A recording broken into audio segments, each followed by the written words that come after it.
You're heading south of the Mason-Dixon.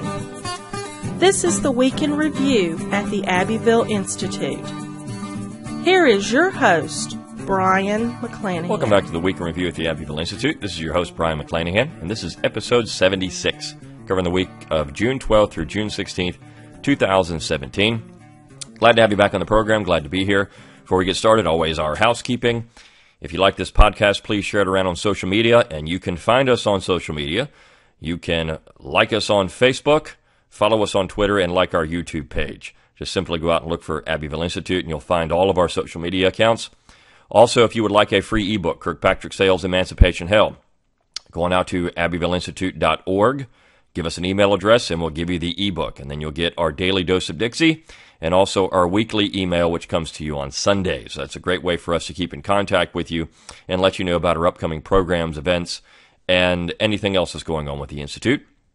Also, we exist on your generous contributions alone. If you would like to make a donation, a tax-deductible donation to the Abbeville Institute, you can go to our webpage, abbevilleinstitute.org. You can click on the button at the top that says Support and drop down Memberships for Individuals, and you will find there all kinds of ways to give to the Institute.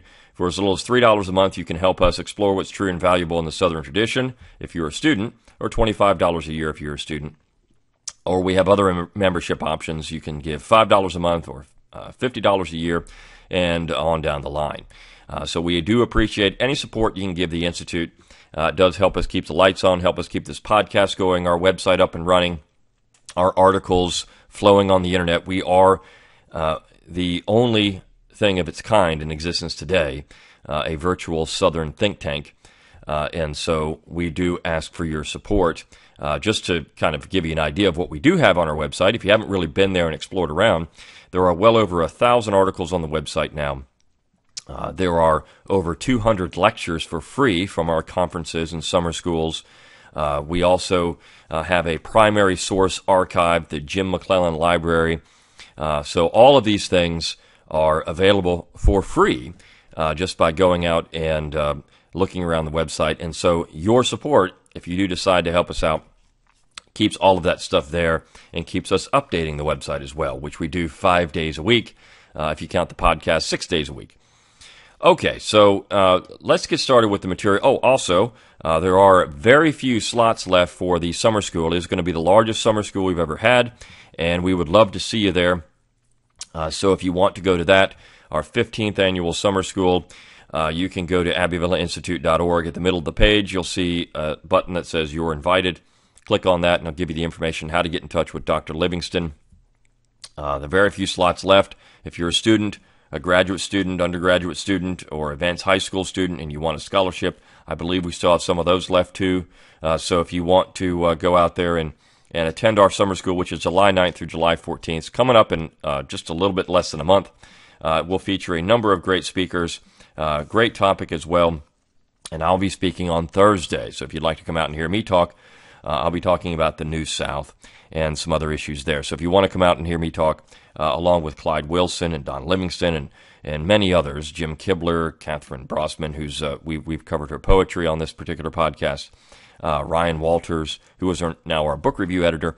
We've got a lot of great talks lined up. Kerry Roberts. So come on out and see us at the summer school. Okay, so let's talk about the material for the week. A lot of good stuff this week.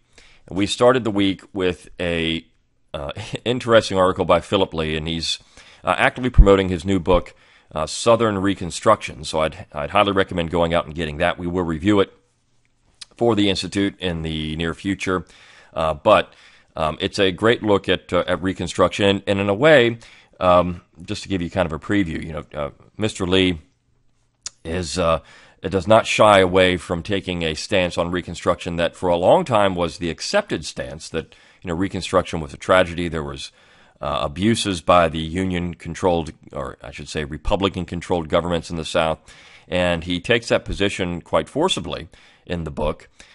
He is very even-handed, though. He doesn't. The book doesn't come across as pro-Southern, more in a way of an unbiased and objective look at Reconstruction and what was going on in the United States at the time, not just in the South, but also how these Republicans were using the South to their benefit. So we'll do a full review of that book in the very near future. But this particular book is on that kind of Reconstruction theme. And the title of the piece is "Should Stanford University Change Its Name?" And it's based on the fact that Senator Leland Stanford was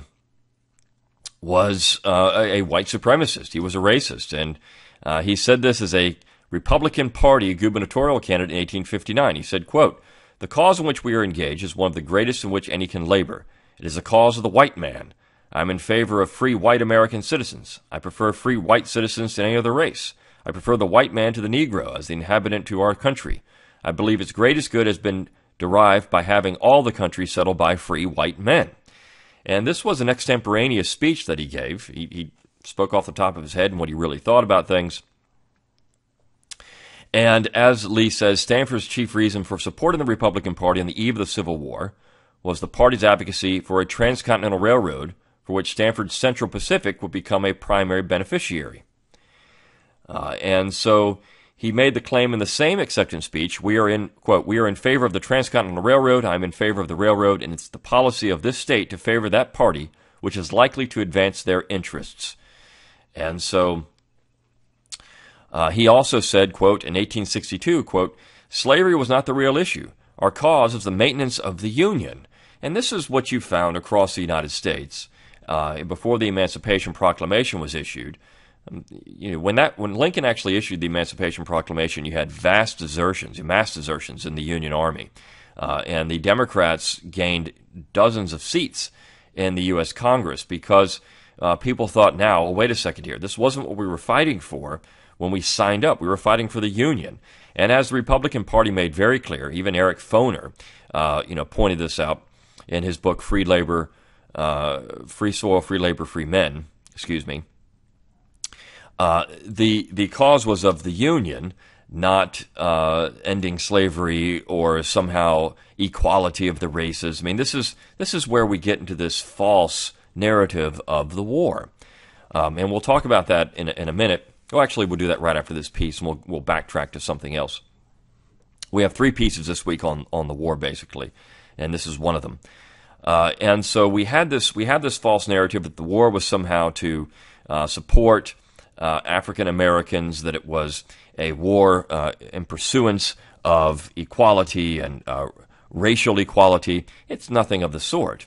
And in fact, Lee points out that Stanford was not only in favor of, quote, the white man, and he was racist towards blacks in American history, but he was also against the Chinese. And this is kind of the forgotten group of American immigration at the time, the Chinese. And there was actually a tax placed on Chinese in California. It was a tax on non-white citizens of California, and since the only non-white citizens they really had there were the Chinese, this was a tax exclusively paid by them. There were, of course, American Indians in California, but they were excluded from the tax. So the idea was to keep the Chinese out of California. Now, the Central Pacific Railroad used a lot of Chinese laborers, and of course it was very harsh treatment. They were paid a pittance. They were hired because they charged less than the Irish workers or the black workers that they could get. And so the Chinese didn't require a board. They didn't require any type of living accommodations, housing. And they were paid far less than any other workers, and that's because essentially they were brought over as slaves and used on the Central Pacific as virtual slave labor. And so this is where you have the false dichotomy in this particular narrative that on one side Southerners are fighting for slavery, on the other side Northerners are fighting against it, or on one side the Southerners are fighting for white supremacy, on the other side Northerners are fighting against that. And so, it's just completely false. And on that note, the piece that we ran on Wednesday by Clyde Wilson is titled "The War Between the States, Who Are the Nazis?" Because you often hear this pejorative. Anyone who is a pro-Confederate is just a Nazi. And of course, the Confederate flag is a Nazi symbol. And so this is, I mean, you see this even in social media. We've had some dimwit woman from Illinois who proudly says she went to the University of Chicago, and so she's very smart. We should go out and read a history book. Better yet, go out and read an encyclopedia, she said, and learn your history. And, of course, as she's doing this, her profanity-laced post is just embarrassing. But this is what we have. So we're the Nazis because, we support the Confederate flag or Confederate symbols. And as Clyde Wilson says, to make an obvious point, the Confederacy fought a defensive war against invasion. It had no design to rule others or exploit their resources, only wished to be let alone. Nazi Germany was a militarist state, dedicated to a boastful, bullying, brutal conquest of other peoples, rather like the U.S. Army in 1861 to 1865. He says another obvious point, Nazi Germany was a regimented totalitarian state. On the other hand, a number of observers have suggested that the Southern people were too loosely governed and individualistic to accept the strong central authority that was needed to win their war against a larger, aggressive state organized for conquest. In this respect, the Confederacy was the last Jeffersonian regime in America. And of course, all this rests on the idea that the Nazi state and the Confederacy were both racist states. And as he says, as Clyde says, the term racist has become so elastic and pejorative that it is no longer used by honest writers. He says, history and ordinary observation indicate a vast variety and gradation of the racist ideas that the various races of mankind have had about each other, many of them involving notions of significant differences in superiority/inferiority. And he says, look, yeah, if the Confederacy was racist because they supported white supremacy, well, that's true. But he says this says very little. Everybody in the United States, everybody in America, every white person in America, with very few exceptions, you could find them, with very few exceptions, were all white supremacists. We just mentioned that with Stanford University. They're all white supremacists. So you didn't really have a dichotomy where you had one group of people who were not white supremacists fighting another group of people who were. The United States government was a white supremacist government. And they made this very clear. Again, if you read Foner, it's very clear that many people, in fact, the majority of people in the United States at the time, were fighting for white supremacy. They didn't want competition from slaves in the West. They didn't want African Americans even living there. It was against the law, as Leon Litvak has pointed out in his book North of Slavery. So it is a false narrative to put these two together and say, well, one was fighting for slavery and white supremacy, and one's fighting against slavery and white supremacy. It's just a lie. And he also says that the position of white supremacy in the South was an attitude assumed in everyday living and in their interaction with African Americans. It wasn't a racist ideology. It was an attitude. And that is an important distinction to make. I mean, it's not justifying it. It's not saying it was right. But it was look, this is history. And when you write history, these are the things that you have. One of the things we want to do, and actually it's what Eugene Genovese said is important about the Southern tradition. Yeah, it had slavery. Of course, racism was part of it. Racism was part of American history as well. I mean, George Washington was racist. So was Thomas Jefferson. So was James Madison. So was every respectable American in American history up until about the middle of the 20th century. So are we going to go out and erase all of that history because all these people were, even Abraham Lincoln was racist? You find that with virtually every president in American history up until a certain point. So are we going to go out and erase all of that history? I mean, is that what we're going to do in America? Because we'd have to basically start American history in the middle of the 20th century, if not later, 1970s. So can we find things that are true and valuable in the Southern tradition? Of course. I mean, these people who were racist slaveholders, like Washington and Jefferson and Madison and Monroe and on down the line, all of these people have something valuable to tell us about society and government. Even here in the Confederacy, they have something valuable to tell us about society and government. And Eugene Genovese said that. He said, look, I mean, these people are just shallow nincompoops who go out and say, well, we can't learn anything from the South because those people were racist. Well, that has a political motivation behind it, an ideological motivation behind it, not a real historical motivation.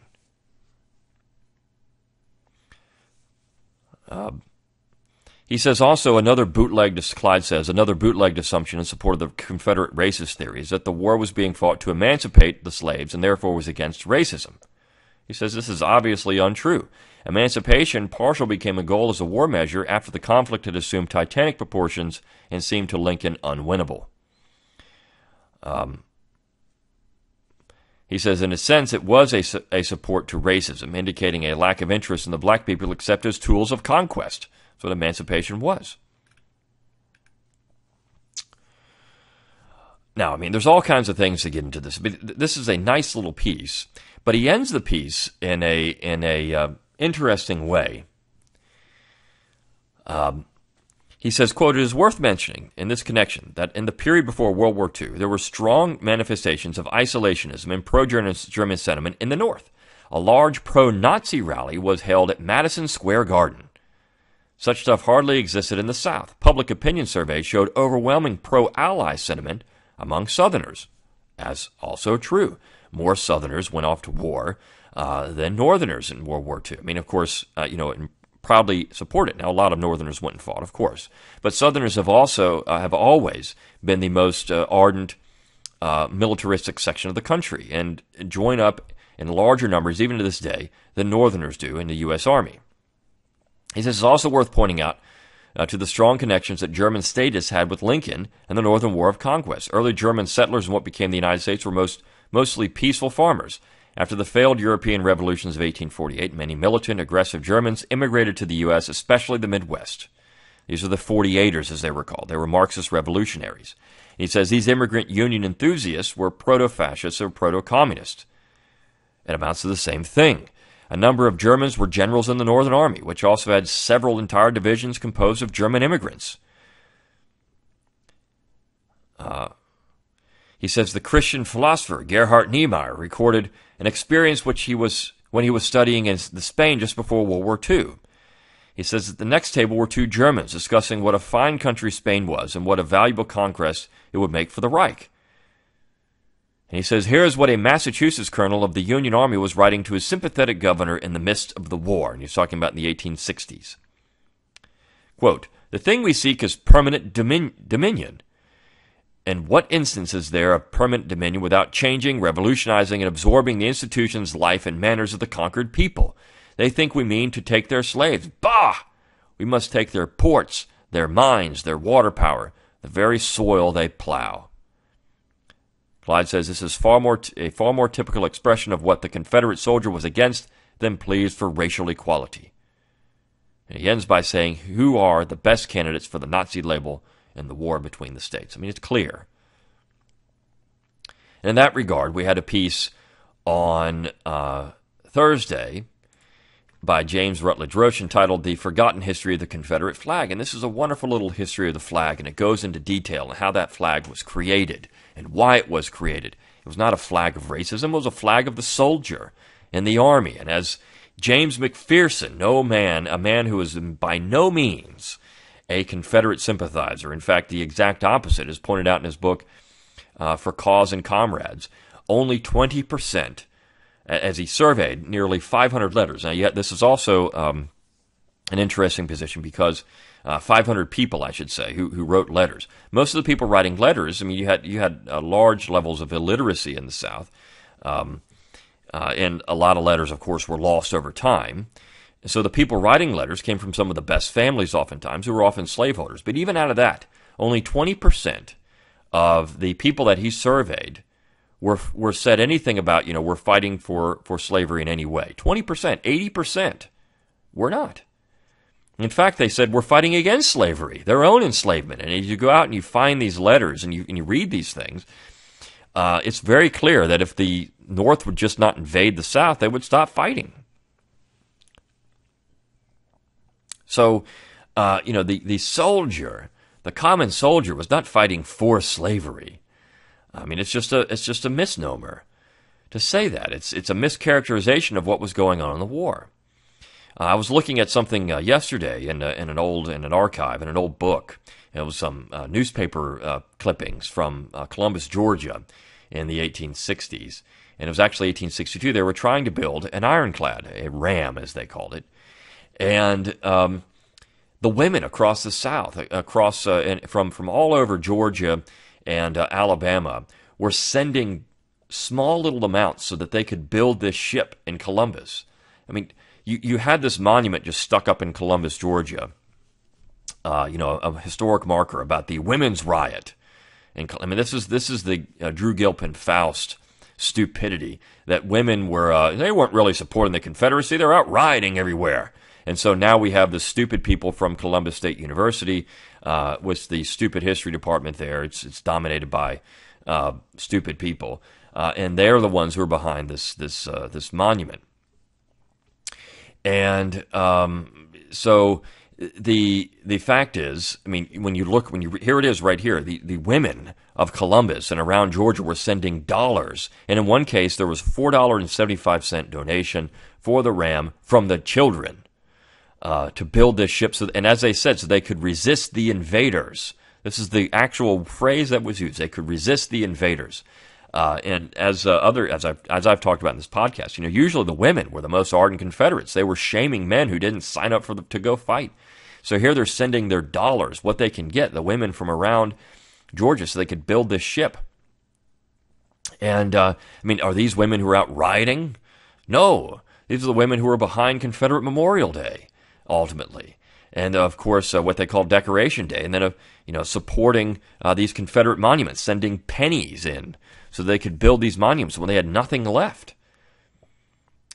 But there was a flag it was a flag, a soldier's flag, a flag of resistance to invasion, defiance. That's why red was chosen. Red, white, and blue were chosen because those were true Republican colors, as was said. And of course, you had various secession flags across the South. But you had the St. Andrew's Cross, which was always seen as a flag of sovereignty. The Romans used that, for example.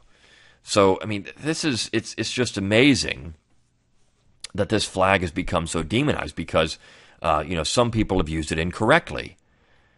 And all symbols have that. I mean, you could say that, as James says at the end, the true meaning of the Confederate flag, battle flag, is not in the various ways which it has been abused over the years.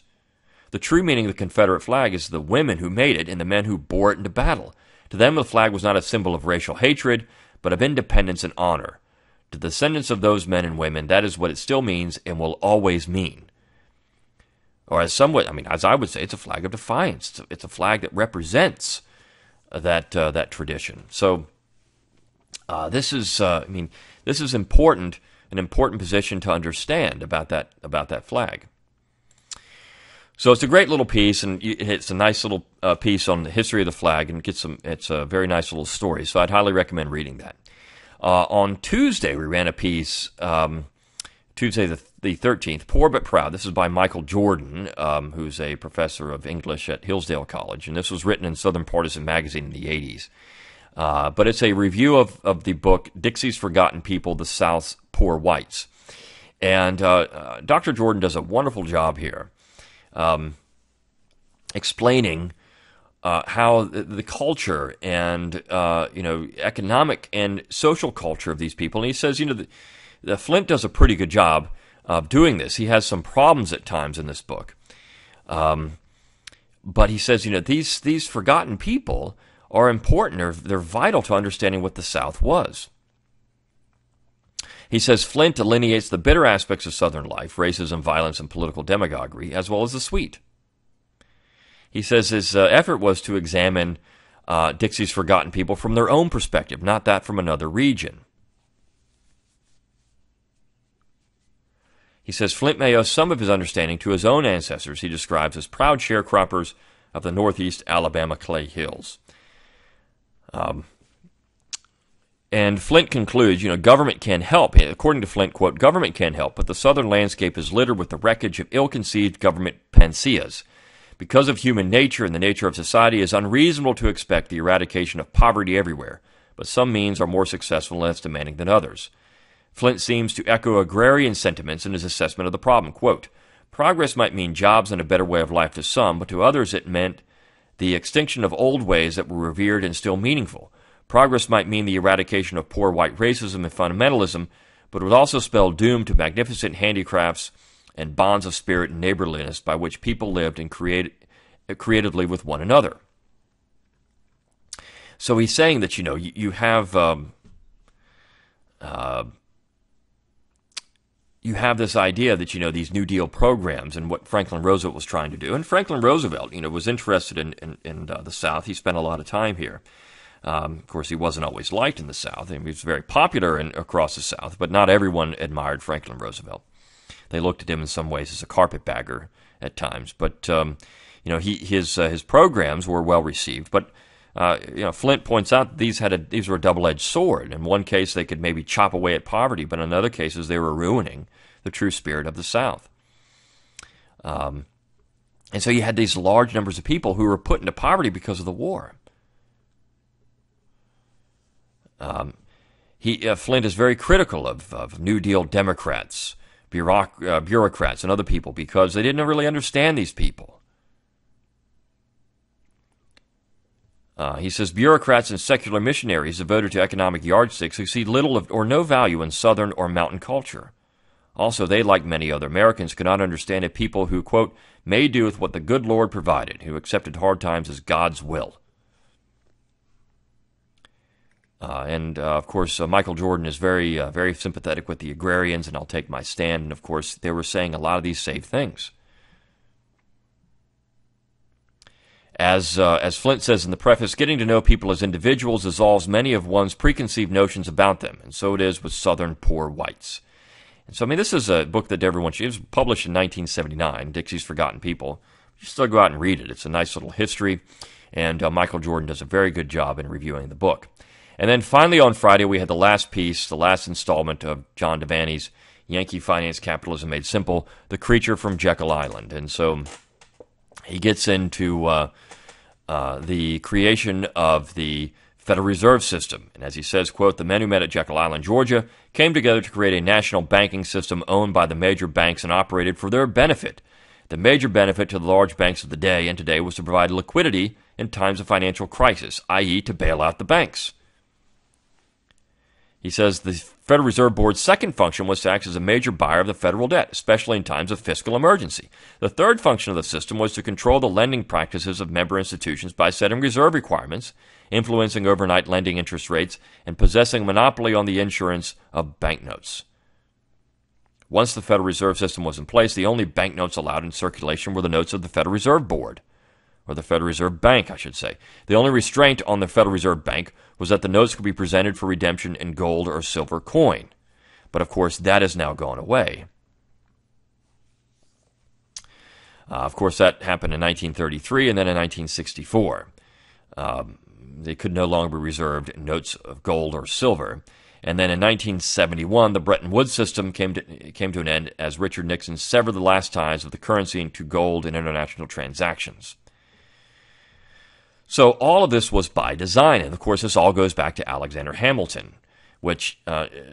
Devaney started out explaining what banking was, and then he talked about the Jeffersonian triumph, and then he concluded with this. And he says, quote, when finance capitalism began to take its modern form in the mid-18th century, the fundamental political conflict that emerged at that time was the struggle between court and country. To this day, the bankers and financiers make up the most significant element within the court party, much as Mr. Hamilton envisioned it. In many respects, the Trump phenomenon was a rebellion of the country party against the negligent and often malicious rule of the court. To what extent Mr. Trump is an authentic representative of the country's party aspirations remains to be seen.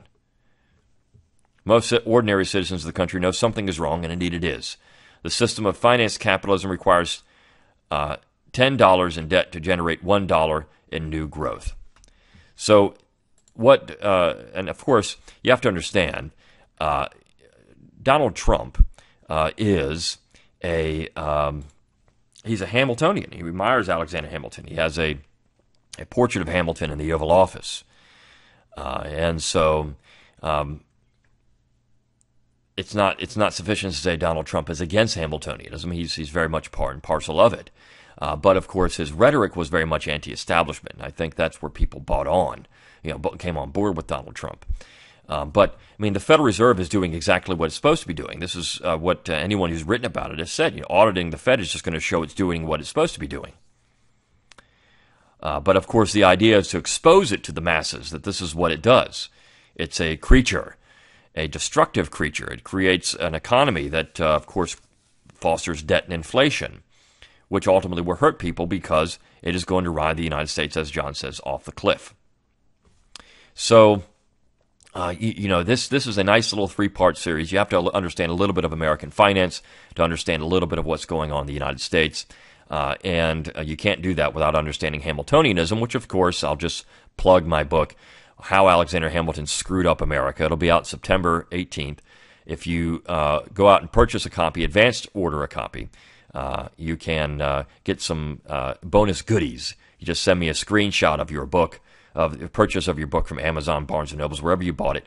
Send a screenshot of that to blamehamilton@gmail.com, and I'll send you some goodies. If you buy one copy, you'll get a free ebook.